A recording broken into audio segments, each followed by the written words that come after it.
Сәлеметсіздер ме? Сіздермен бүгін қырқынан шығаруға арналған молочная девочка тортын жасайтын боламыз. Менің каналыма лайк басып, тіркеліп, қоңыраушаны басып қоюды ұмытпаңыздар. Ол үшін бізге ұн, жұмсартылған сары май, қопсытқыш, жұмыртқа және 2 банка сгущенка керек болады.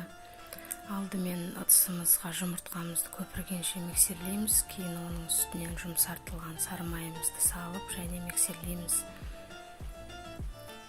Кейін сгущенкамызды саламыз.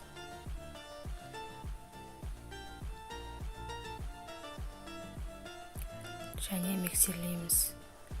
Онан соң қопсытқышымызды ұнымызға салып, араластырып, 2 бөлікке бөліп салатын боламыз.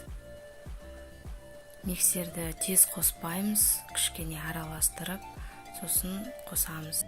Әйтпесе ұнымыз шашылып кетуі мүмкін.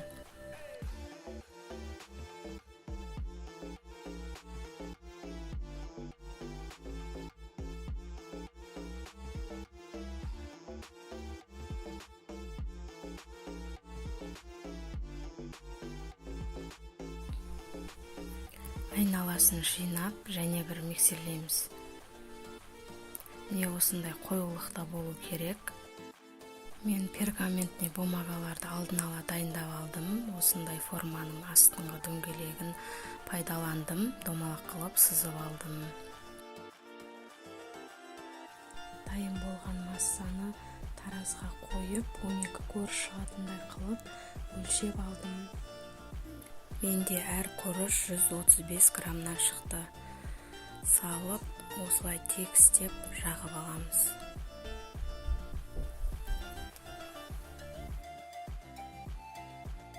Енді табамызға салып, 180 градуста 5 минуттан асырмай пісіріп алатын боламыз.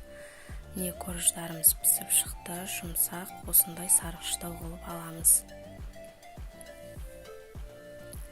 Міне барлығын пісіріп, айналасын тегістеп кесіп аламыз. Енді крем дайындаймыз. Ол үшін творожный сыр, қант және салқын сливки керек болады. Бірінші творожный сыр мен қантымызды жақсылап миксерлеп аламыз. Сонан соң сливкиді құйып, миксерлейміз. Шамамен 5-6 минуттай миксерлейміз. Міне осындай өз формасын ұстап тұратындай қоюлықта болу керек. Креміміз дайын.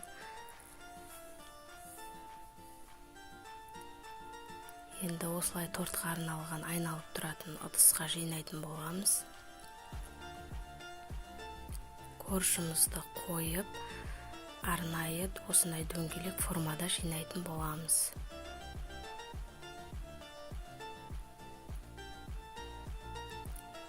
Шамамен 2-2,5 қасықтай әр көріштің ортасына салып жинайтын боламыз. Міне соңғы коржымызды қойып, кремін жағып аламыз.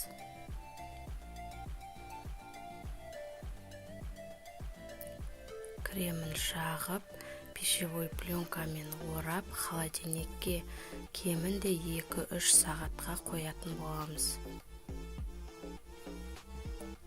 Енді сыртына арналған крем жасаймыз. Және творожный сыр мен қантымызды жақсылап араластырып аламыз. Кейін салқын сливкиімізді құйып, тағы да миксерлейміз.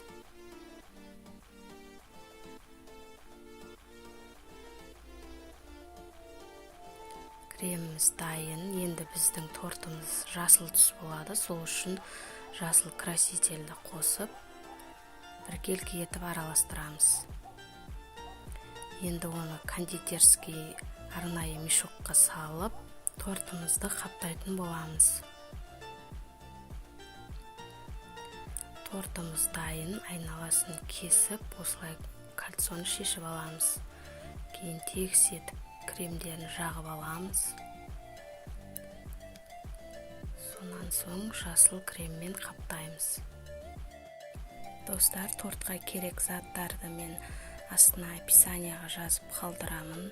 Менде 3 килограммнан асатындай торт заказға жасап жатырмын. Сіздер соның жартысын жасасаңыздар болады. Шағын торт, орташа торт шығады.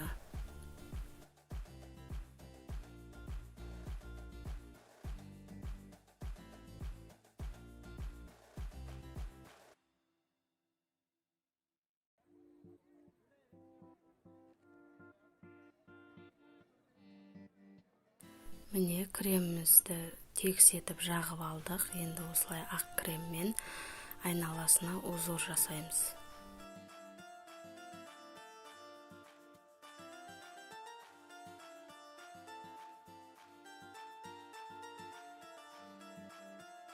Енді тортымызды әсемдейтін боламыз. Менде осындай арнайы набор дайынын сатып алдым.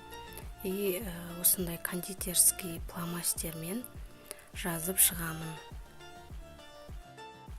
Достар, менің видео рецептім ұнап жатса, лайк басып, осы видеоның таралуына көмектесіңіздер. Мен сіздермен және де басқа видео рецепттермен бөлісіп отыратын боламын.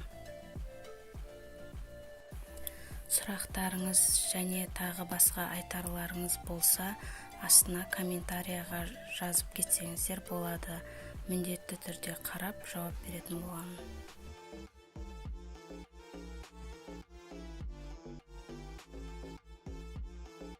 Міне жазып алдық. Мастикадан осылай баланың атын жаздым, арнайы формасымен. Енді тортымызды әсемдейтін боламыз.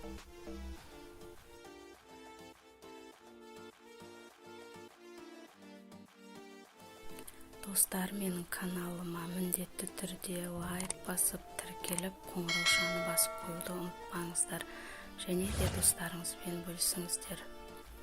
Міне осындай керемет көздің жауын алатындай торт пайда болды.